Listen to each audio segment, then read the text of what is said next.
Welcome to the Franciscan Spirituality Center in La Crosse, Wisconsin's What is Spirituality podcast. Your host, Steve Spildy, is the Associate Director at the Center.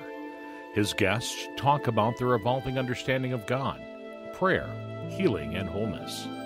Did people use the term spirituality when you were that age? No. No. If someone had asked you, did that word mean anything? I mean, what are some of the meanings that word might have held then? Then, at that time, if somebody had said spirituality, probably it would have been prayer. That might have been it. Prayer, devotions, some of those kinds of things. Yep. I think that would have probably been it. I wouldn't have known. There wasn't much of a distinction between spirituality and religion, was there? No. Religion was considered, it was considered religion. Yeah. Where nobody talked about it. And what we learned even is in the classes that, about becoming a woman religious, even that was a lot about rules and the regulations and the doctrine, the dogmas. We didn't learn a lot about, not even much about prayer. Mm-hmm. Our prayer was pretty much rote and out of a book. As you think about how your understanding of spirituality has changed throughout your life, what were some early moments or from that point forward, some important moments where that started to change and evolve? Probably in my mid-30s, and it was retreats. I went on my first directed retreat. That was definitely a changing point for me. Now my experience of Christ and God was personal. It was a personal relationship now. For someone who has not been on retreat, when you use the term directed retreat, what does that look like? I would not use that unless, we'd have to talk about what the retreat's going to be. What is a retreat and what do they understand by it? What did your first directed retreat look like? What were kind of the boundaries of that? Oh, it was amazing. I had a Jesuit priest that was giving the retreat, and because we were making the retreat, but then he was also teaching us, because of course that was part of it. So we'd always have a class every day around the Ignatian exercises. So there were some things that I was really good at.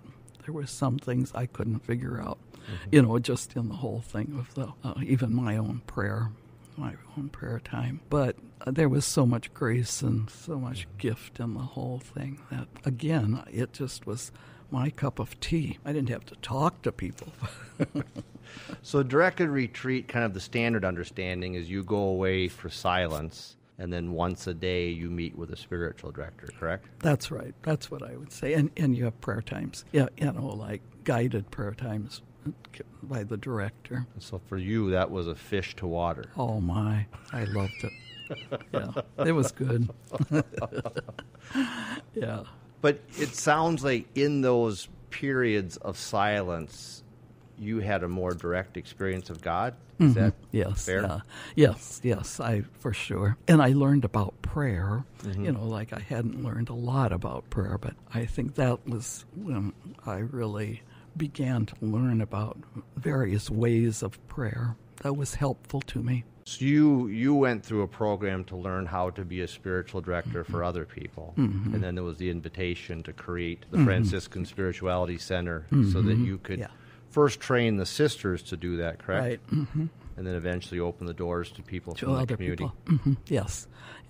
So it grew out of Vatican II. The whole thing grew out of Vatican II, and how did we respond to what were now the needs that we had.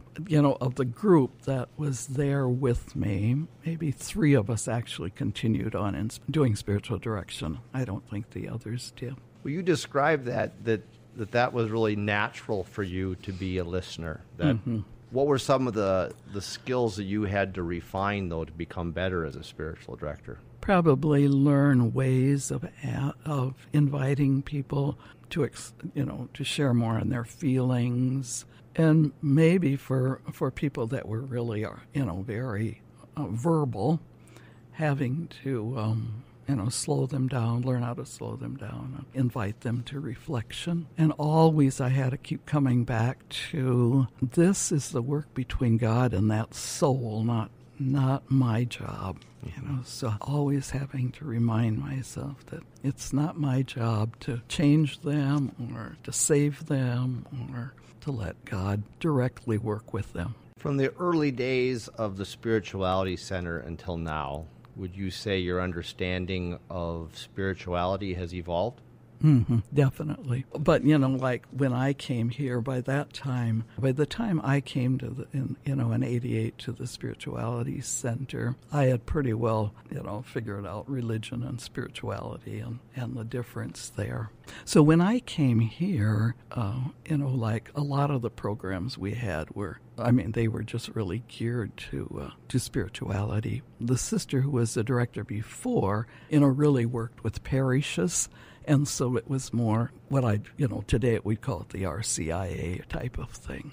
Yeah. So it was much more connected to religion. I had pretty much come to an understanding of what I thought spirituality was, and it was, not religion. It was much broader than that. What are the elements of spirituality in your mind? It was larger than a church.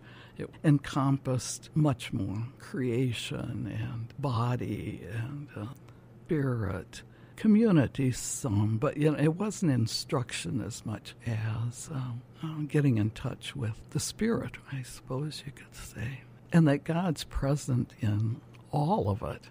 Much more life-giving, I think, for the people that came here also. It responded to their desires and needs, too. If you have any questions about any of the programs that they offer at the Franciscan Spirituality Center in La Crosse, Wisconsin, we invite you to call us at 608-791-5295. That's 608-791-5295.